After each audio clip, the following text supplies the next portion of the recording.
Hey, everybody, welcome back to the High Performance Zone. Today, we have AJ Andrews. She is the first woman to win a Golden Glove in softball, actually baseball. This is baseball's Golden Glove.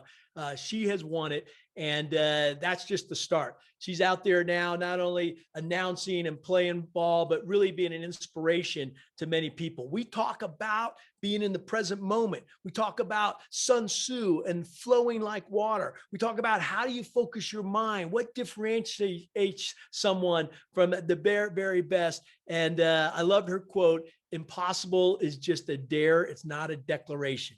Stand by when you hear her affirmation, what she says every single morning when she wakes up. It will rock you to the core. This is really fun. This is very powerful. And this is a woman who is changing the world. Gucci and AJ, here we go. Glad to be here. Hey, AJ, welcome to the High Performance Zone. Thank you so much for having me. Ready to get going. Yeah, let's rock it, girl. You are a superstar. I hope everybody realizes how special this is. I mean, we've got somebody who is changing the world, and what really impressed me was not just that you won a Golden Glove, which is the first woman ever to do that. I can't wait to dive into that. But what you're doing for just women's sports, but also women on the whole. And I'm super excited. Real quick though, tell me about the Golden Glove. What was that when 2016, right? And how'd that all come to be? Yeah, so 2016, for 59 years before that year, the Gold Glove had only been given to Major League Baseball players who have the best defensive performance on the field. But with Major League Baseball players, each position gets it. So like the best right fielder in the game, center fielder, shortstop, so on and so forth. And then for softball, though, it's only going to be given to one. So you had to be just the best defender, period. And so, for that, when we had first heard about it in professional softball, I didn't think much of it. I thought maybe it was just going to be some hybrid or, some like women's Gold Glove. And so I just really just kind of disregarded it up until I was announced as a finalist. And so it was me and two other girls. So there's 3 finalists, and we got to the end of the year banquet. And that's when we got more information about the Gold Glove and what was happening. And it was told to us that, no, it's the real Gold Glove, like the Gold Glove that Major League Baseball players win. And so that was when I was really excited and got a little nervous because, in my mind, it was whoever wins this is going to be making history, right? Whoever wins this Gold Glove is going to be the new standard and really being able to pave the way and break down barriers that once stood before not just softball players, but just women in sports in general. And so after hearing about that, I got to our banquet, end of the year banquet, where they announced the winner, and I'm sitting at the table and I'm like saying the 2 other finalists' names in my head so that I don't get disappointed, like when you think it's you and they don't call your name, it's just sadness. So I was just like saying their names in my mind, and they ended up calling my name, and I didn't even hear anything. My teammate had to shake me. I'm like, AJ, it's you. And so I get up, I'm very emotional, go up and get the Gold Glove. And, for me, it was an amazing moment realizing that for that barrier to be broken, for me to be that person that was able to break it and to really at that point widen and broaden so many individuals, especially young women's goals.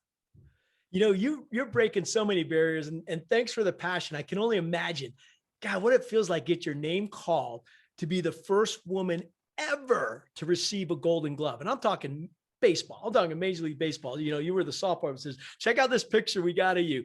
Oh, nice. You look awesome there with the Golden Glove and the award.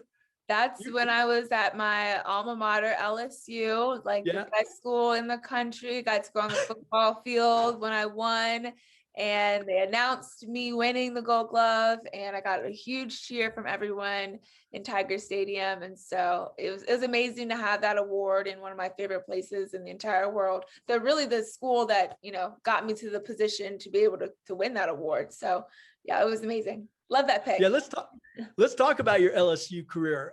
First off, tell me how you got even the scholarship, right? And then let's dive into what's it like at LSU, because this is an iconic school, and especially when it comes to sports. So how'd you get there, and what was it like while you were there? Yeah, well, I played travel ball softball, and so for softball players that want to get to the next level, that's really the stage that you have to play. And, I tell this story to young kids all the time because you never know the power of a moment. And it's always important to give 100% effort. Where I was playing and I made a diving catch. I was in right field. I made a diving catch as an LSU coach was walking by.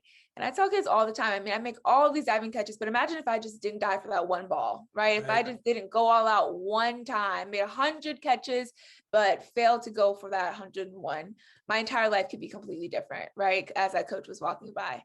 And so, it's the power of a moment. It's the power of always giving 100%. You never know who's watching, and you never know when that one moment could be your moment. And so began to get recruited by LSU. I was recruited by a couple other schools as well. I visited Auburn, I visited Memphis, and then I was having talks with NC State and a couple other schools. But when I went to LSU, it was, when they talk about all the time you get recruited, you just, like when you know, and whether it's love or college, whatever it is, when you know. And, LSU, I went there for my visit. LSU is actually playing Alabama football. And if you ever been in an atmosphere like that. What year was this? This had to have been 2009, maybe, or 10. Okay. One of those years. And, I'm aging myself. No, that's quite okay. a while ago. Sorry, I'm not supposed to ask that of a woman, right? You're awesome though. You look so dang good. You look great. It was, I mean, there's nothing that compares to that atmosphere at all. And then Tiger Stadium at night, like, and you talk about how an iconic of a school it is, right? The sports and just the energy, the fans, like everyone bleeds purple and gold. It really is a thing. Love purple, bleed gold. Like it really is a mentality, a way of life down there in the bayou. And, you have that on top of great food, great people. And the saying in Louisiana, just let the good times roll. It really is like everyone just wants you to have a good time, whether it's in sports or just being in the atmosphere. So I can't say enough good things about LSU. Man, I love, you said you bleed gold. What something purple, bleed gold. What'd you say? Live purple. Well, it's really live purple, love gold, but okay. I say I bleed gold. So bleed live gold. Purple, bleed gold. I love that. Yeah, we in the military, I don't know, my background, I used to be a Blue Angel pilot. Love purple, live gold. No, I think it's love purple, live gold. Love purple, live gold. Okay. Yeah. I like the bleed. See, I'm glad you went there, bleed gold, because that's what, we talked about on the Blue Angels, is you live and breathe the blue and gold. We were blue and gold instead of purple and gold. So we're close. We're close, AJ, man. We're close. Hey, listen, I was listening to your podcast. You rock. You have so many cool questions. But I'm kind of curious, what's a small win for you this week? Give me one of your small wins. Yeah. So on my podcast, what you are amazingly referring to are the mellow wins for the week, really. And, as athletes, we always are on to the next goal, trying to get to the next pinnacle in our career. We don't always take time to celebrate the little things. So I would say my mellow win, or my win for this week, would be, what is it? You know what? I think this week was a really good week of me just rolling with the punches. I'd be like, my new philosophy is just kind of like, be like water. Nice. And, just kind of what comes, let it, what goes, let it. And so it's like what flows in, I'm embracing it, and what flows out, I'm releasing it. And so I think I did a really good job of that today. I came across a lot of adversity through traveling this week, but at no point did I feel stressed. And I think I'm just really embodying that flow mentality, the feeling of just being like water. So that is my huge win, because that's a lot of growth right there. Wow. A lot of things that definitely could have stressed me out, and I did not let them. That's a beautiful, not only metaphor. I'm glad we started with this, because what a life skill to not let things stress you out, because we all got things that can challenge us, right? And I love, have you ever studied Sun Tzu, The Art of War? You ever hear of this guy? He's a Chinese. My favorite professor actually put me on to that book. Yes. Nice. What do you remember from it? Because I studied it at the Naval War College, and we study all kinds of different philosophies, right? But I remember Sun Tzu and water. That's what I remember. What do you remember from the book? I actually haven't read it yet. Okay, I like it. There's being honest. But I'm an avid book collector. I need to be better at reading all of those books. So I have the book. I just All have right. yet to actually read it. I'll give you the cliff notes, okay? The executive summary. Because I'm like you, I get all these books. You can see a bunch behind me, and I rarely read them. I'll skim them, or table of contents stuff. But here's what was cool about Sun Tzu, because it's such a lifestyle philosophy, right? And he was exactly what you said. You flow like water. Water goes around the rocks, right? And here's his famous quote, or at least the one that I remember. He said, "Know yourself." He says, if you know yourself and you don't know your enemy, or let's say, I don't like the word enemy anymore, but let's say competitor or something, right? Or friend. He says, and you go into battle like you play sports, right? And if you know yourself, but you don't know your competition, the chances of you winning, who knows? You may win, you may lose, right? But if you know your competition and you don't know yourself, you have the same problem. It's when you know both. It's when you know yourself and you know what you're getting into. In fighter pilot speak, we call that situational awareness, right? Then you have power, because you can decide when to be aggressive, when to pull back, all the things that you're talking about. So to me, Sun Tzu really taught me that, which was, do your prep on the competition, but the more important thing is knowing yourself. Yeah. Knowing what motivates you. So let's go to that real quick. What motivates you? If I would just say, AJ, to know yourself, how would you describe yourself to me? Yeah. I think it's so interesting, that philosophy that you just mentioned, because when I think about my college career, before I talk about what motivates me, that's exactly who I was, right? The coaches spent hours upon hours of collecting all this data, stats, being able to study our competition so that we're very prepared. And for me, I always wanted to know about it. Like, okay, what kind of pitcher are we facing this week? Okay, she's a curveball pitcher. Cool. And that's all I needed to know, right? I know at some point she's probably going to throw me a curveball, but I didn't want to dive into all that information. I didn't want to have to study, okay, well, she changes when she does this. I did not care, because I was focused on myself, to your point, right? Knowing myself, knowing what it is that I can do. I know she's going to throw me inside at some point. So this week, I'm going to focus on me being able to be prepared to hit that inside pitch for whenever it comes. And that's all I'm worried about. And, I think that when it comes down to what motivates me and how it is that I work towards my success, it just comes down to, I don't ever allow myself to feel like someone's working harder than me. And I don't ever try to look, I have on just blinders. And, it took me time to really get to this point in my life, but I stopped worrying about what other people were doing beside me, and stopped comparing my day 6 to someone else's day 26, right? I'm always comparing myself to my yesterday. And so what allows me to continue to move forward and stay motivated and not get discouraged, even in times when I don't feel like I'm doing well, and maybe someone else is, right, is, in my mind, is I know there's no one working harder than me. So it is all in due time. I'm trusting my process. I'm not trusting the saying, trust the process. I think that's great. But when you trust the process, sometimes there's holes in there in order to start comparing yourself, right? Because if I'm on the same process as this person, why are they ahead of me right now? So you just have to think about, I'm just trusting my process, right? Every individual was assigned a mountain to show it can be moved. And whatever adversity that I'm facing along my journey, I'm only proving to someone, or maybe that to myself, that it can be removed. And so that's what keeps me motivated. Everything that I endure, everything that I'm facing, and throughout my life and through all my testimonies and things that I've accomplished, I fully believe that everything that I encounter has only been something to set me up for something bigger and something greater. And so I almost get excited when I reach like a stop in the road, because I know that, oh, I don't know what you got cooking, God, universe, I don't know, but I know it's something for me to be at this halt. I know you want me to do something bigger. So I think that's what keeps me motivated, knowing that I'm competing against my yesterday and that I have so much more to do. Wow. I can see why you motivate so many young girls, and really everybody, not just young girls. I mean, you're out there just kicking butt. Two thoughts that just hit my head as you were talking. One is, I had a football coach. I played D1 football in college, not LSU level, but close. I played at Navy, and we had fun. But let me, I remember my DB coach, he said, you're either getting better or you're getting worse. There's, that was it. I mean, and actually, I didn't always enjoy hearing that on the field, especially when you're tired. But back to what your comment was, it's about yesterday, right? It's just what can I do to get better every single day? And that was the ethos of the Blue Angels. If you think about, by the way, have you ever seen the Blue Angels fly? Do you know what they are?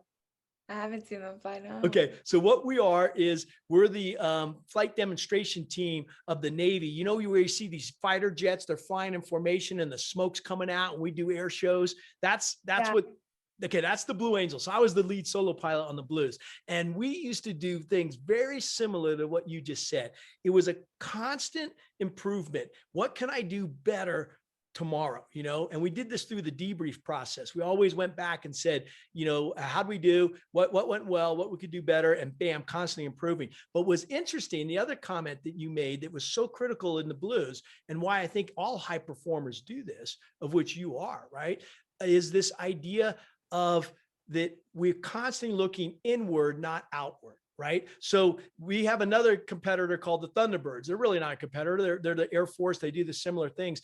We didn't really concentrate on them. It was like, okay, they're out there doing it. That's great. We just looked inward and said, how can we make this maneuver better? How can we make an opposing, knife edge pass come at each other at 1,000 miles per hour closure, this kind of stuff. So it was this constant inward look for an outward result, which I heard you speak about.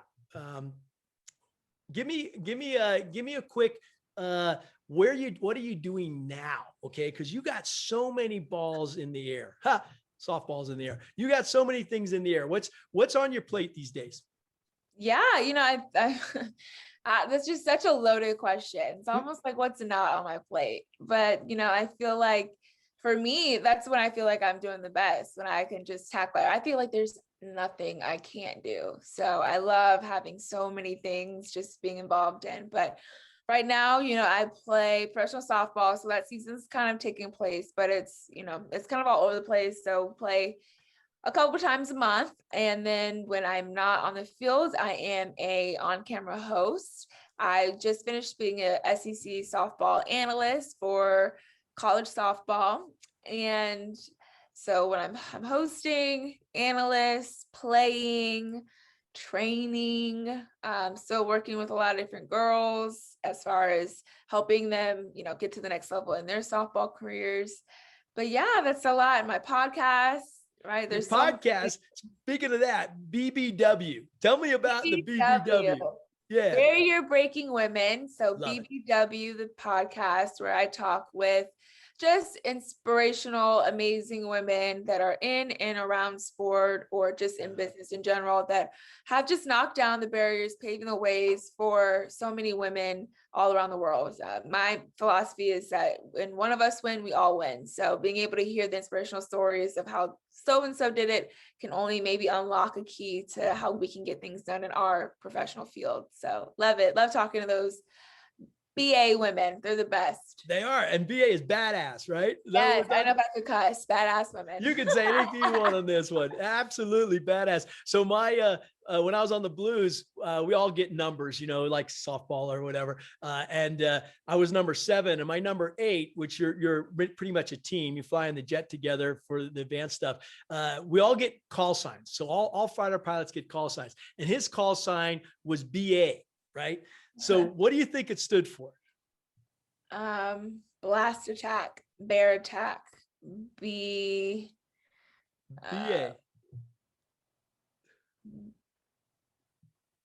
Best alignment. Okay, so here's what it was. No, awesome. So everybody, he'd like to say, because when you're in a bar or you're meeting people, they'd say, "What's your call sign?" He said, "Well, that's for badass, right?" And but in reality, it wasn't. It's because he had a big ass. So we would call him BA for the size of his butt, even though it was all about him. He was a badass, by the way. So here's the key on call signs, and I want to get to yours real quick. There's always 2 meanings, at least in fighter pilots, right? There's the one that you tell people, and then there's the real one, and usually you don't get to pick your call sign. So I'll give you mine real quick, and then we'll talk about you, right? My call sign is Gucci. All right. Well, let me tell you, AJ, no one wants to be called Gucci. No fighter pilot wants Gucci, man. You Why not? want Hitman, Viper, Iceman, you want something cool, but do something stupid and your teammates will remind you. So one day I show up wearing a thin black leather tie. Okay, that wasn't even cool in the 80s. I know you weren't even born then, right? But my teammates look at me and they go, "What is that? That's Gucci." And of course, I'm like, "No, don't call me that," right? And of course, that's how it stuck. But give me your call sign. Is it Air, AJ Air? Or tell me what's your nickname or call sign? Yeah, nicknames are funny. You never really get to pick them, right? I Right. mean, yeah, in college, some girls I had got my freshman year in college started calling me Zay Zay.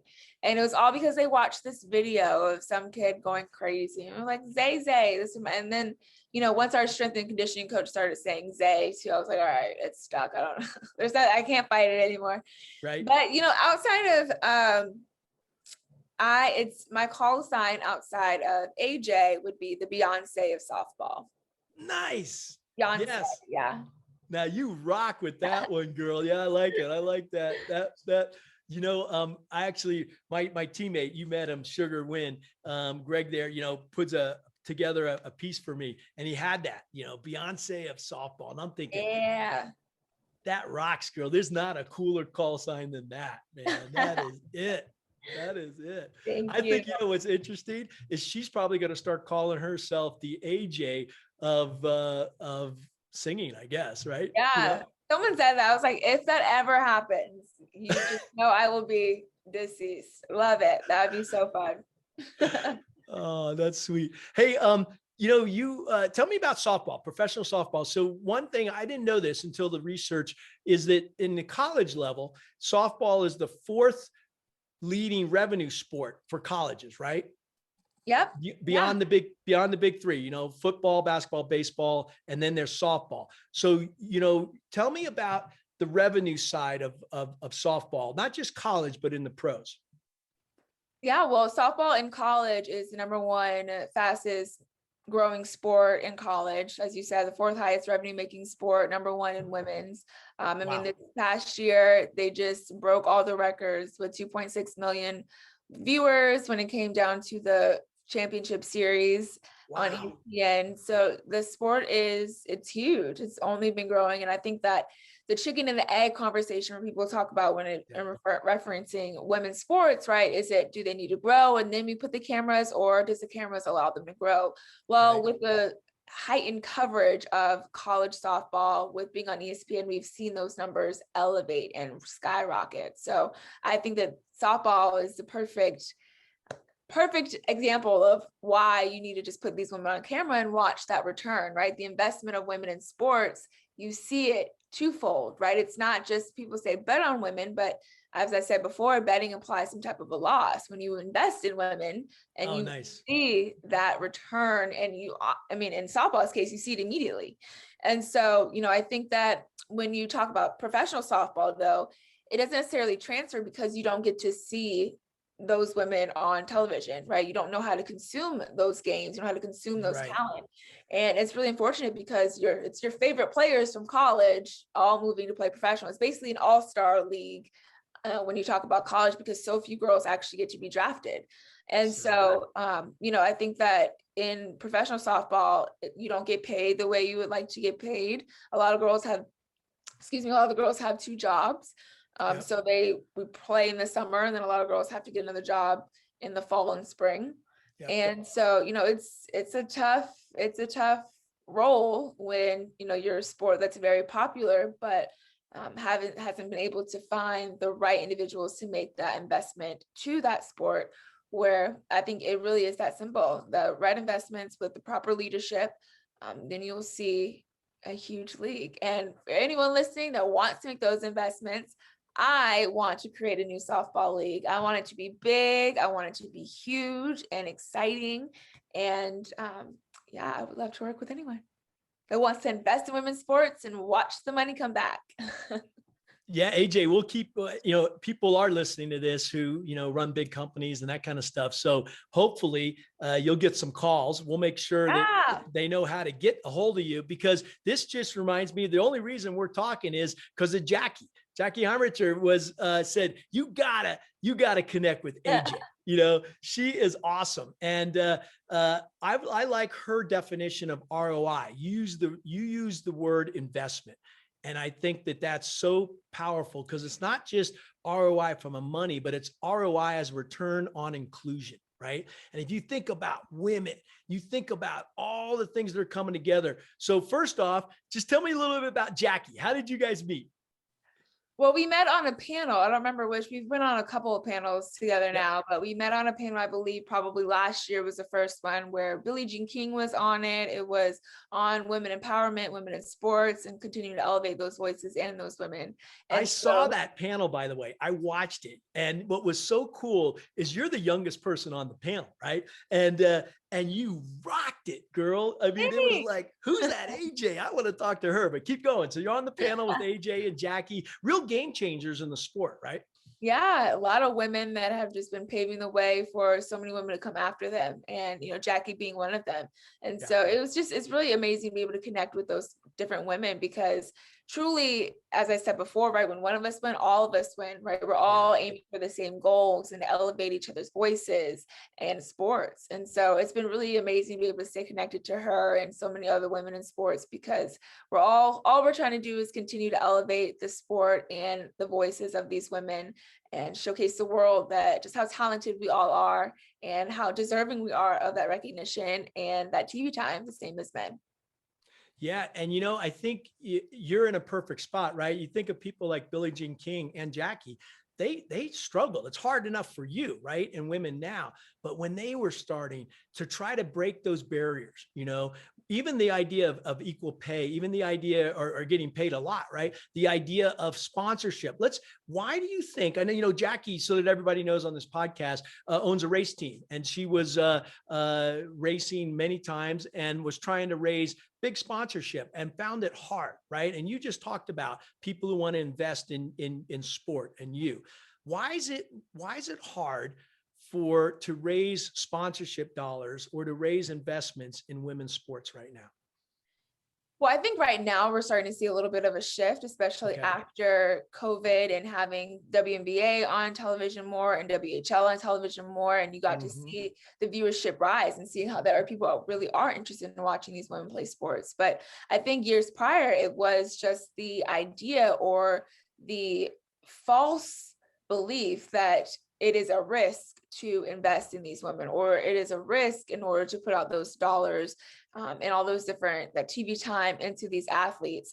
And so, I think also the way that society is set up, when you hear the ways people speak about women and just in general, versus not even just women in sports, but often sometimes individuals will place it or frame it as if these women are doing something that anyone can do, not like it's something that's difficult or that is something that can be reached the way that these men are doing, right? When you hear men and you hear the way that they're talked about or explained, sometimes it's almost like they have these superhuman abilities. You think of the nicknames that men have, the mailman, or you got the icky shuffle. Like there's all these things that are named after these amazing male athletes.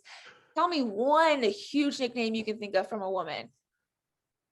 Good right? point. That's a problem. You know what I mean? That is a problem. Being able to identify, but the reason why you think of men and why it's like, oh, I'm going to give my money to this guy is because you think of him as something other than human, because he's given these other than human names, right? These things that not the average person can achieve to do. But for women, we're not talked about as often in that light. So it seems like it's something that the average Joe can come off the couch and do what we do. And it's not true. And so, I think that society is starting to create a little bit of a shift now, and seeing more voices and seeing more people come out in defense and wanting to celebrate, empower, and uplift women in sports. But, I think years prior, it just was the way that women in sports had been framed, had been talked about, and just the way society viewed women as a whole. And, I'm glad that those things are beginning to change. I don't think it's where it needs to be, but, as we talk about moving forward, it's just having those people with those the big voices. And, I think one really cool advocate, rest in peace, Kobe Bryant, Yeah. and how he was someone that was huge. He was beginning to really help change the narrative for the WNBA and for basketball. And, being able to have someone like him advocate for the sport, I don't think women don't view men as opposers, right? We want you on our side and help elevate our voices, be those allies. And so when you're able to have those individuals on top of these already amazing women, that's when you see the synergy and when you see things grow a lot faster than say if we try to do it by ourselves. Yeah. Well, you know what? I think you're the first one, the Beyoncé of softball. You're it, man. You're going to change it. People are going to want to. Yeah. Speaking of that, what advice do you give?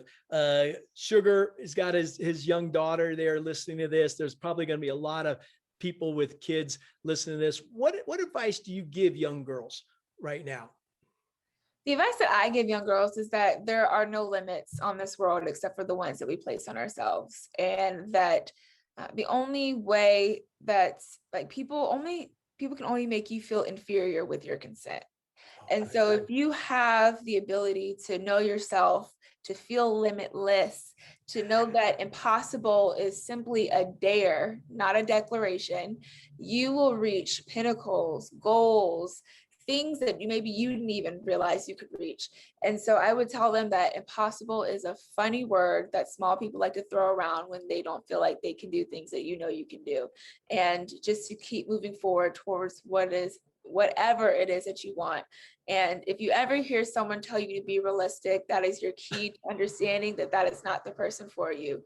There's always someone that wants to elevate, uplift your goals, find your tribe and run with them. But always remember that you are limitless and there's nothing and no one that can tell you otherwise other than yourself. Wow. That's such a powerful message. Thank you. I love some of the sound bites you had in there. What was the one about dare versus the term? Something you said was really, yeah. Tell me that. That's cool. What's that? Say that again. Impossible is a dare, not a declaration. Oh, nice. Yeah, nice. My fave. You got to do it because there's been so many times when people are telling me, AJ, it's not possible for you to do all these things at once. I'm just like, okay, watch. And to me, it's funny because I understand so many people aren't like that. But when someone would ever tell me that, even as a kid, it just was like always a drive. I remember even in high school or middle school, going to high school, I had two girls on my travel ball softball team that are already in high school, and they were telling me that no one starts on our high school team as a freshman because the team was really, really good. And I was just like, I'm gonna start. And they're like, AJ, no, you don't understand. No one starts. I'm like, okay, well, I'm gonna start. And like to me, it just was motivation. I wasn't thinking about them in the back of my mind, but I was just like, I'm gonna do it. And I didn't start, I don't think the first game, but I ended up starting like the second or third game and started every game ever since then, right? And to me, that kind of started my trek of people telling me or trying to define what it is that I'm capable of, and me telling them, this is not your pen or your paper. I write down everything that gets done over here. And so, I think it's important. Every time there's always going to be people telling you what you can and cannot do. And when you know yourself and you know what you're capable of, it almost is funny and it just becomes comical and you get excited just to prove these people wrong.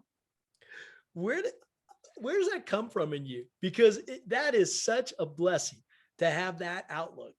Where do you think it came from? I don't really know, because I understand that it is not a common mentality, right? I do understand that it is hard to get to that place where you don't allow other people's thoughts to consume you or try to define you or control you. But for me, I think I was just a very headstrong kid, and I'm very hard on myself, even as a child. My parents were very supportive of everything that I've done. And, I don't know if it's being like the oldest daughter, but I always excelled at whatever it is I wanted to do, even at a young age. And it was because I worked really hard at it. I was like, well, okay, I'm gonna play soccer. all right, well, work at it. So I would go to the field and I would do everything I could at like 6 years old, became the best on the team, run track. I don't like to run, but I like to win. So I'm going to do what I can to win. And then, you know what I mean? Like for me, my mentality at a young age, it's just something I don't think you can really teach. You know, sometimes you talk about people like either they just have it or they don't. You know, I think that you can learn it, right? But I do think for you to just immediately have that, I knew who I was as an athlete. I saw myself become great through my hard work, time and time again, to where any challenge that was presented to me, in my mind, I was like, okay, I just have to work hard at it. Done. And I got it. You know what I mean? And so to me, it just always was that easy. And I really think it is that easy, right? I think we overcomplicate so much of life. And when it comes down to it, instead of thinking so much about what could go wrong, if we just think about all the things that could go right, like the shift in our mindset, in our perspective, positivity, everything would change. And so I think that that's probably the shift people need to make. But yeah, as a kid, I was just like, all right, well, I'll just have to work hard for it. I got it.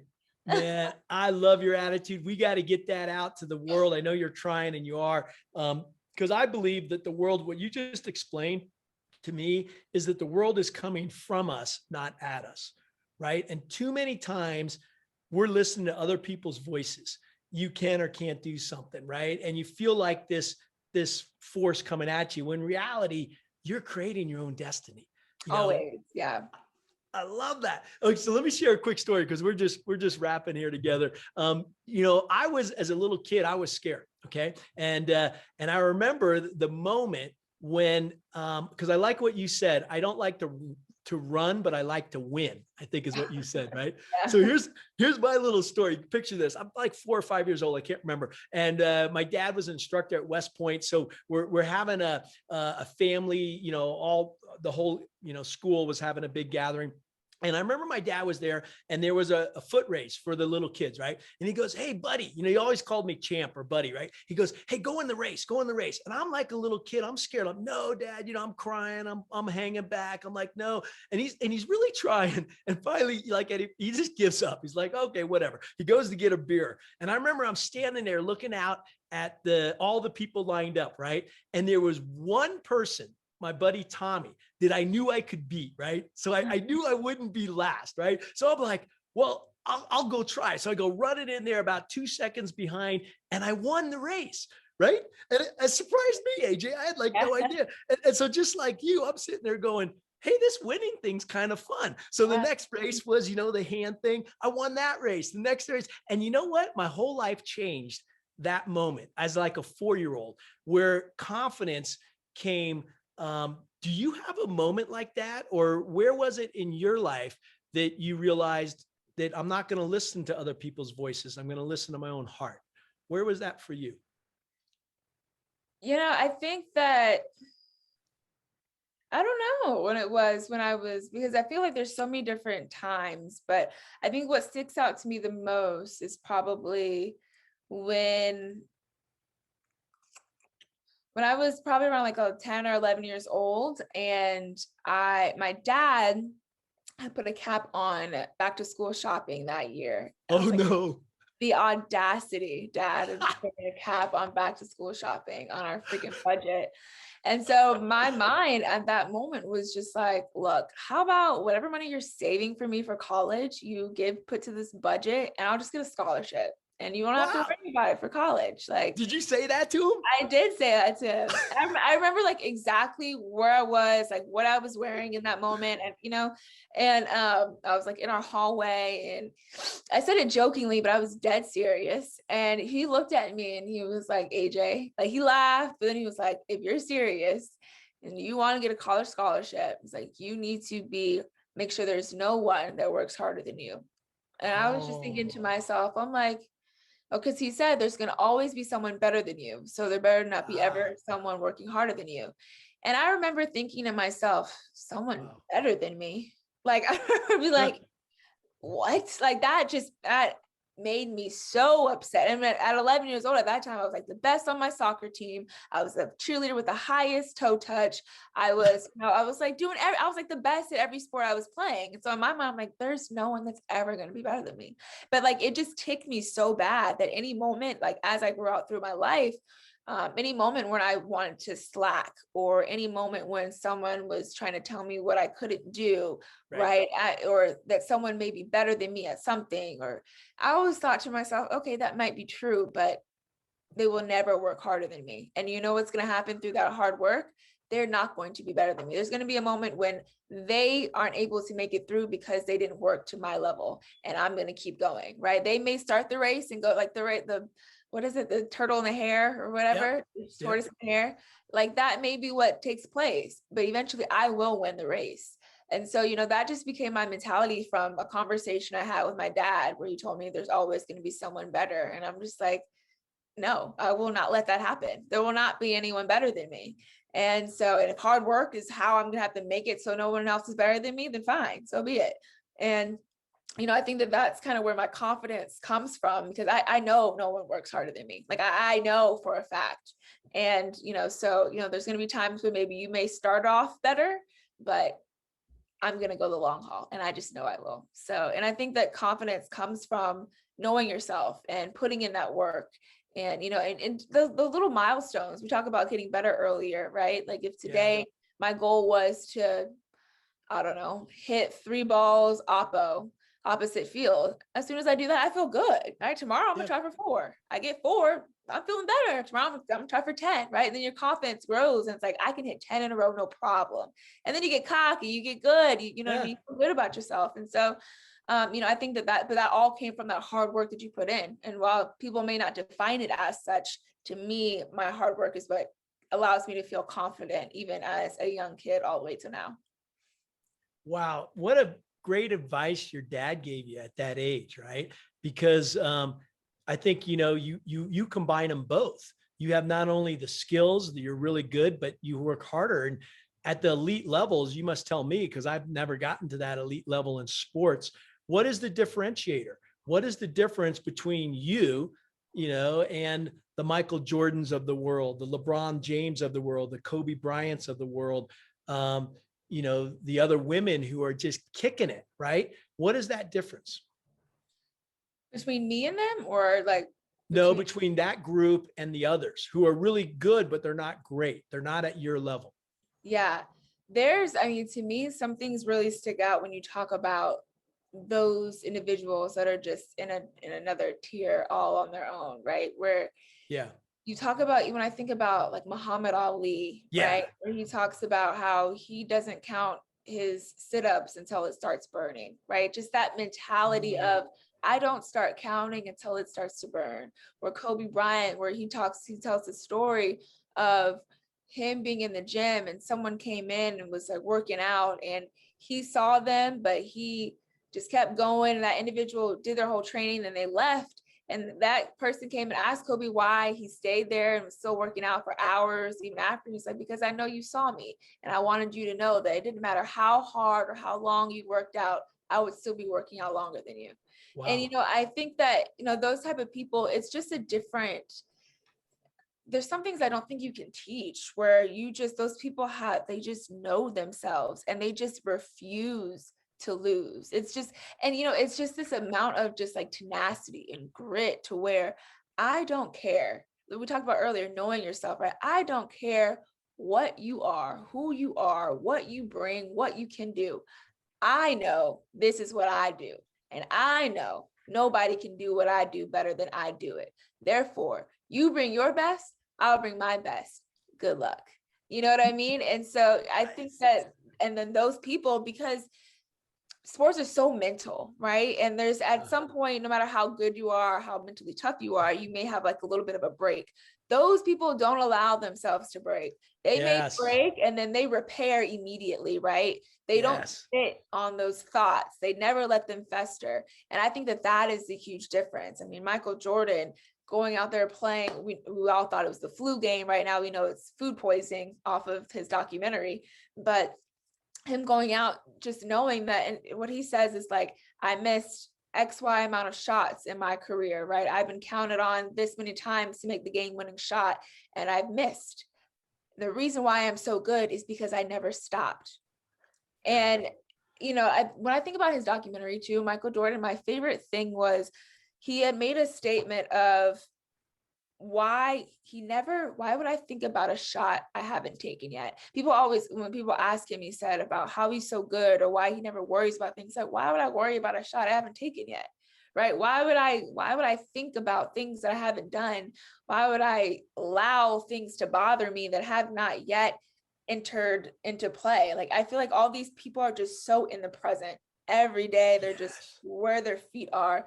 And I think that's the difference. And I think a lot of people try to be, and I think it's a very hard thing to accomplish, to always be in the present and never allow your mind to wander, because our mind has it's its own thing, right?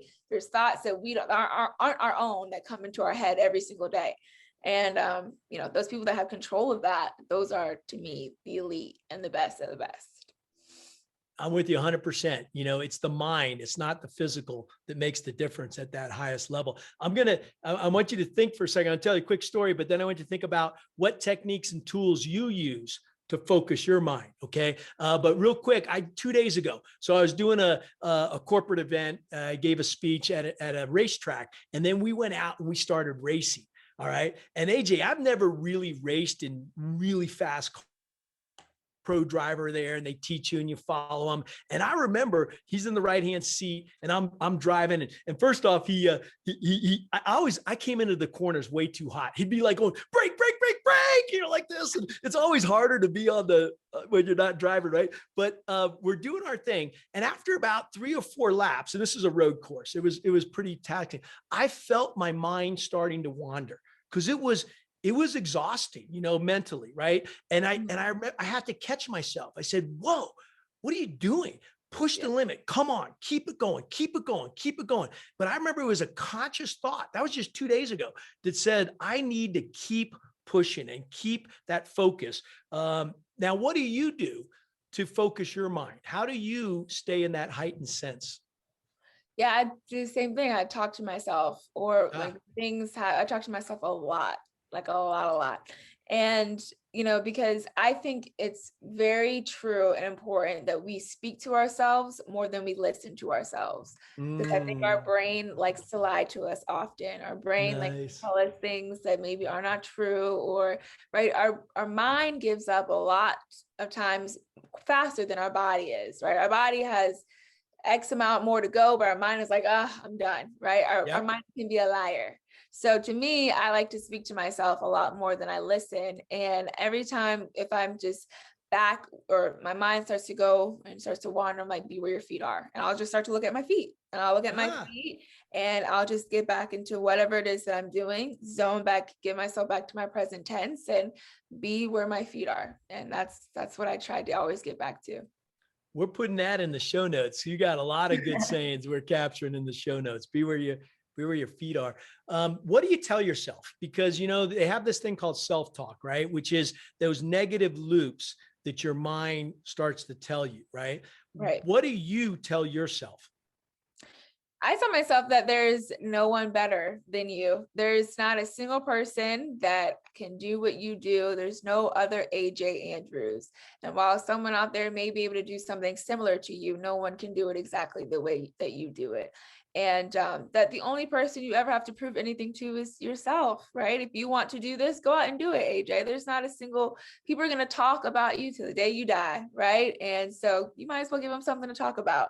And whether it's good, whether it's something bad, you have no control of what people are going to say. All you have control over is what you do. So go out and do whatever it is that you want to do. And so that's just kind of how I speak to myself, right? Just kind of getting myself back to me and knowing that I am, my shit don't stink, and that I don't care what other people think, because at the end of the day, me being happy with my performance is how I'm going to sleep at night. Me worrying about somebody else, it's never going to matter. So I always got to be able to focus back on how I feel. And I know that I am the best. So just got to remind myself sometimes. Man, use that I am statement a couple times, right? And so I'm going to ask you, because I love this, the idea of when you say I am blank, right? what comes after that thing? You said, I am the best. That was just natural to you. You didn't, it just rolled off your tongue, right? But do you have some more I am statements? If I were to ask you, AJ, say, I am blank, what would you say? How do you define yourself? Oh, well, I have like an entire affirmation. So it's, Nice. I am healthy, I am wealthy, I am rich, I am that bitch, I am gonna go get that bag, I am not gonna take no shit, I'm protected, well respected, I'm a queen, I'm a dream, I do what I wanna do, I am who I wanna be. Whoa, sweet. That just rocked me. That, I could tell you've thought of it, right? And you put it in the rhyme. That is the best I've ever heard. Every day I say that every morning. Every morning when you wake up. It's who I am. Yep. I am. Look at yourself in the mirror. I am healthy. I am wealthy. I am rich. I am. Everything's in the present tense, right? Yes. I'm never going to go get something. I already am. What I am is what will be. That is so powerful. That is so powerful. I hope all the people in the world hear that because you're living it, right? I got a new I am statement that I am light, I am love, I am joy. And I heard that from one of my other podcast guests here about 3 weeks ago. And I said, wow, that's really cool. It came from him, right? And he was a neurologist, a doctor, and he talks about pleasure, and how do you get deep pleasure, but those are his three. And I'll give you another one for me. Okay. And this is the one that I thought about a long time ago. I like to say I am an angel. And the reason I picked the word angel was because I was doing some research on angels. And it turns out an angel has 5 qualities. An angel is a messenger. An angel gives guidance. An angel protects. An angel is a warrior. And above all else, an angel serves others. And I said, you know what? I don't know if those are really the qualities, but if they are, I'm in, right? Yeah. And so I think we all need to find our own I am statement, right? And I like yours. Yours is the best one I've ever heard. All right. We're gonna print that all over the place. That was awesome. Hey, I want to start to wrap up. There's so many questions I could ask you, but I want to wrap up with 3 things. One is, you're pushing the boundaries in social media, YouTube. You're doing some crazy good stuff out there. Tell me what are you doing out there, and how's it working? Yeah, well, I have a little show. I haven't put out like the full show yet, but it's called Diving In. So where I get to showcase what it is that these amazing women in sports are doing. Women in sports aren't talked about enough. So just to see the 3 things that made them the best of the best that they are in their sport. I go out and then we get to show it, and then I get to try it out with them a little bit. It's called Diving In. So you see that on my Instagram a little bit. I do a lot of interviews with a lot of different athletes, whether it's Major League Baseball players, NFL players, and just kind of, to me, I feel like it's the stats that matter, right? You can see how someone's hitting, how someone's performing on paper anytime you want. But at the end of the day, you don't get to hear about what it is that went into being able to see those pieces of paper. And so that's what I get to dive in deeper on with those athletes. And to me, I think that's the most important. And, it's more authentic, and you get to hear more about the athlete. And then, so you get to see those on my social channels. And then you just get to see me just speaking my truth, having fun, doing all the things that I do. I'm very multifaceted. So a lot of different things you get to see on my socials. Also my workouts, I call them Abs with AJ. So get to stay fit at the same time.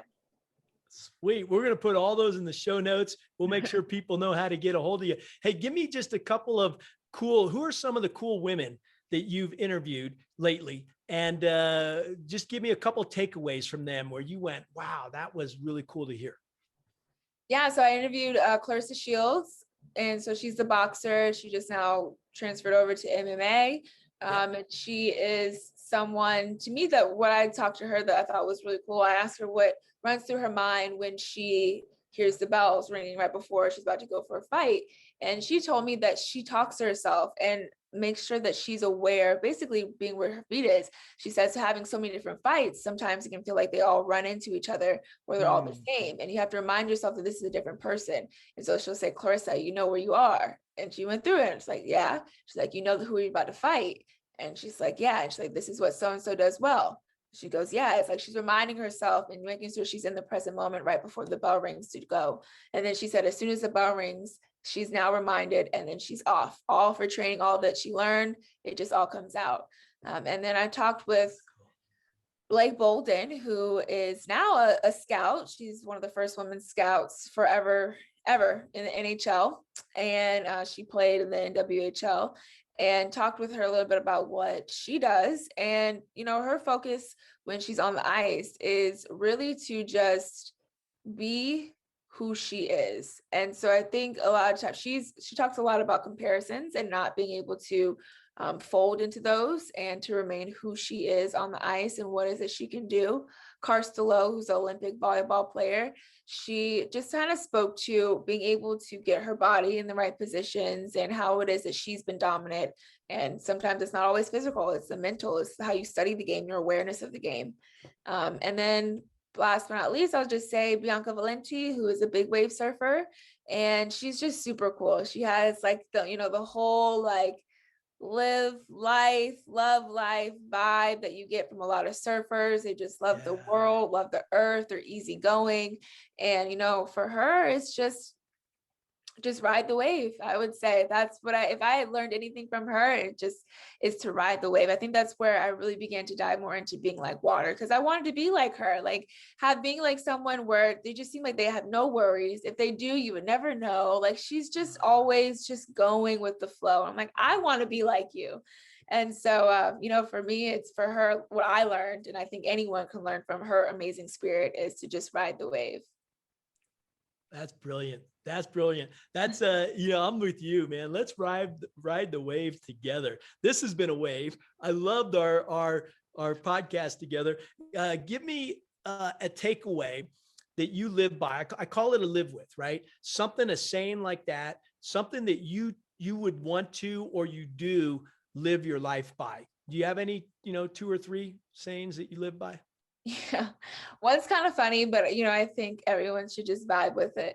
It's at the end of the day, you're still pretty.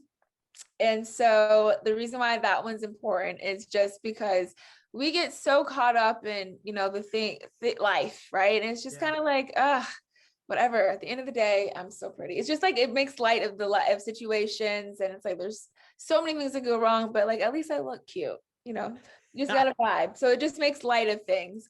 And then another one I would say would probably this is what if you went to college with me and you know me, this is probably what you would say I said. But I always used to tell all my teammates and everyone, I'm like, look, haters are gonna hate, and there's absolutely nothing you can do about it.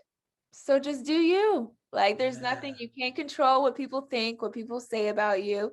There's nothing you can do. So let them hate. Give them something to hate on. If that's the case, give them more content. Give them more reasons to hate if they're just going to hate. But, to me, I think it's so important to, when you say that, to remember your tribe, right? There's, tell my best friend, I told her this probably like, we went to college together. So I probably told this in like 2012. And this is what she recites all the time. Like that you say things on a whim and you don't realize what sticks with people. She responds to it all the time. But I told her that you can be the biggest, ripest, juiciest peach in the world, and there's still someone out there that just isn't gonna like peaches. Exactly. You just got to do you, right? Find the people, your niche, find the people that love you and stick with those people. There's always gonna be more of them than the people that don't. Why worry about the people that don't care and focus on the ones that do? Wow. I think, hey, I got an idea for you, a sponsorship. I think Mountain Dew, man, that saying that you just, how they have a slogan, do the do or whatever. That's you. Just do you, right? Just do you. Man. You hate regardless. So just do it.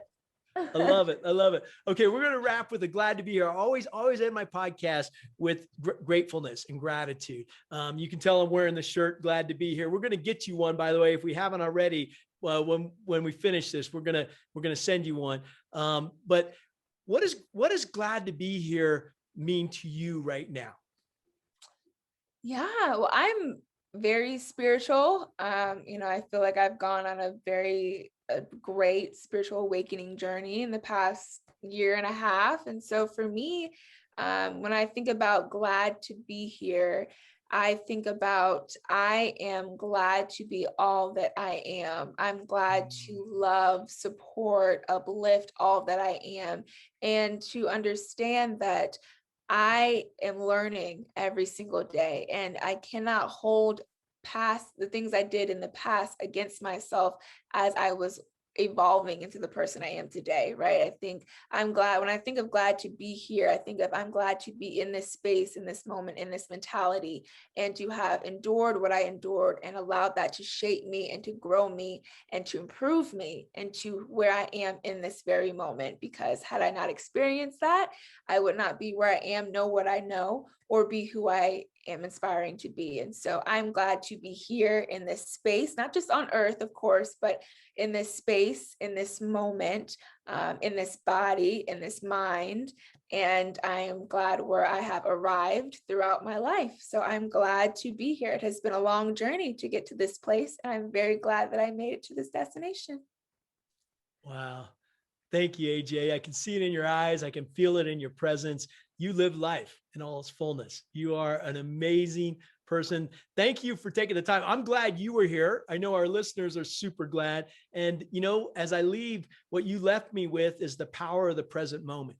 You know, you constantly Power were of going. Now. It's a great book. I actually read that one. Oh, good. Okay, give me one takeaway. What was your best takeaway from the power of now?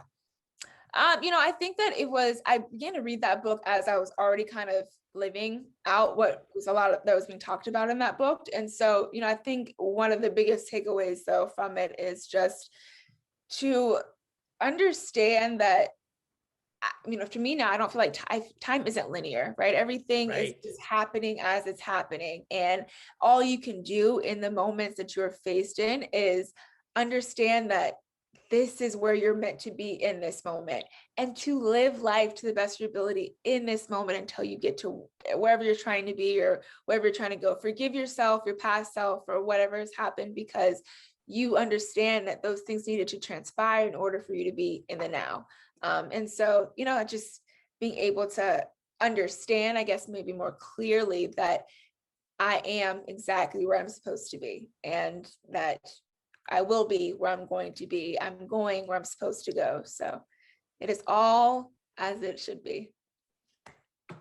You are a beacon of light, AJ.